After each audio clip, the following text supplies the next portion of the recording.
Bienvenue pour la deuxième édition des guides pratiques MWM bien pensés.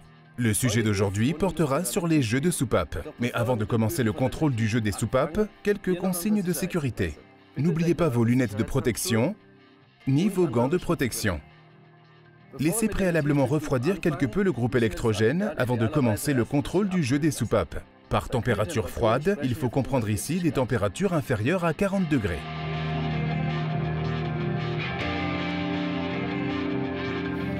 Bien, retirez d'abord le filtre à huile, de sorte à pouvoir monter le dispositif rotatif.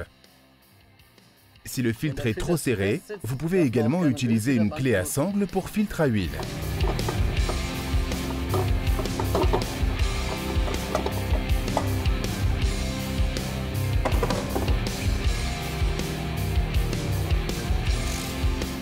Retirez ensuite le couvercle.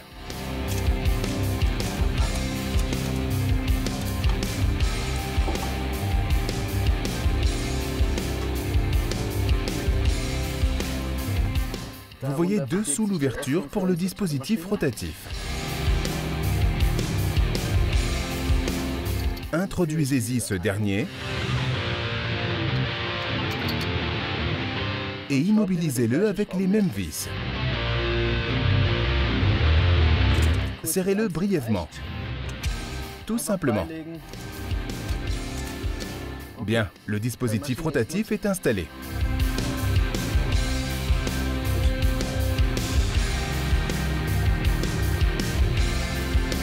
Démontez seulement maintenant les câbles d'allumage, puis, bien sûr, les câbles de la sonde de température de chambre de combustion. Bien entendu, il faut également retirer le protecteur de bougie.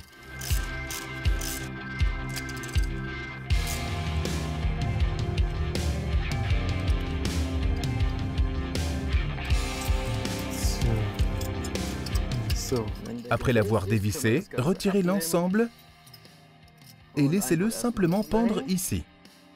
Dévissez ensuite les vis de la calotte de la tête de cylindre.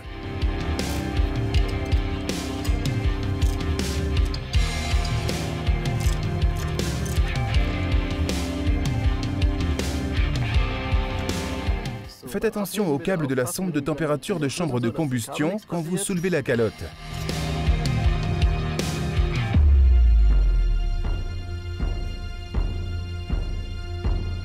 Répétez ensuite cette opération pour chacune des autres calottes. Bien, le PMH de B1 est déjà réglé. Contrôlez maintenant si le PMH est correct. C'est tout simple. Le cylindre numéro 1 doit être un PMH d'allumage et le cylindre numéro 4, le cylindre accouplé, doit être en phase de recouvrement. C'est le cas? Cylindre numéro 4, les deux soupapes sont serrées. Donc, les deux soupapes du cylindre numéro 1 doivent être libres. Et c'est ce que vous avez également fait. Passez ensuite au contrôle. Le jeu de la soupape d'échappement doit être de 0,7 mm.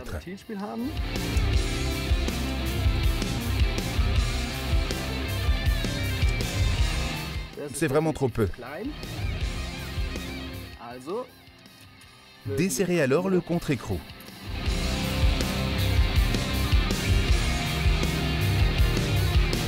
Dévissez légèrement la vis de réglage, de sorte que la jauge d'épaisseur puisse se glisser facilement dessous. Serrez la vis de manière à ce que la jauge puisse encore avancer et reculer. Bloquez légèrement le contre-écrou.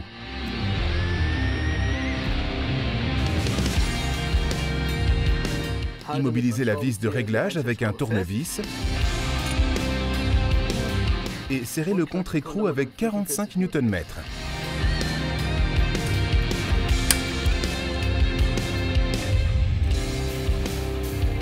Répétez le contrôle. Tout est parfait. Il ne manque plus que le côté admission. La cote de réglage à cet endroit est de 0,3 mm. Ici aussi, le jeu des soupapes est trop faible. Même jeu que sur l'autre côté. Selon l'ordre indiqué, le cylindre suivant serait le cylindre numéro 3. Réglez donc le cylindre numéro 2 sur la phase de recouvrement. Faites-le comme précédemment avec notre dispositif rotatif en faisant tourner le moteur vers la gauche. Le cylindre est maintenant prêt. La soupape d'échappement est réglée, la soupape d'admission est réglée, et c'est au tour de la suivante.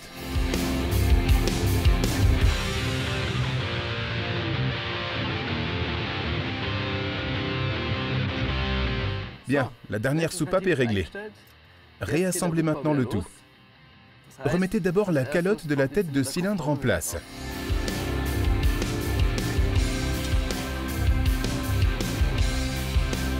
Enfilez le connecteur de la bougie d'allumage. Rebranchez correctement la sonde de température de chambre de combustion. Mettez les vis en place. Serrez-les maintenant avec 20 Nm.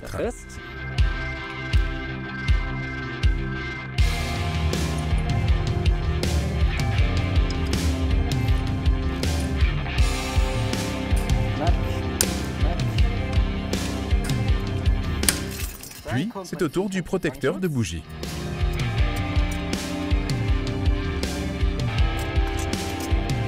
Refermez les deux ciseaux. Insérez les vis. Puis, serrez-les avec 12 Nm.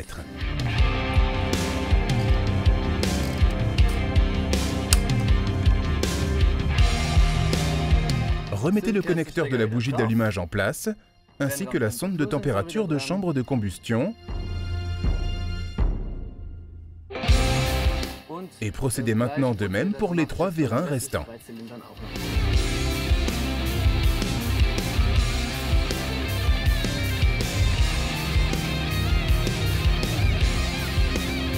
Bien.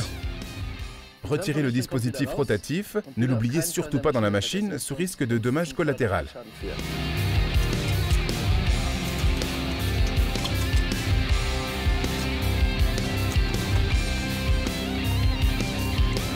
Montez enfin le filtre à huile.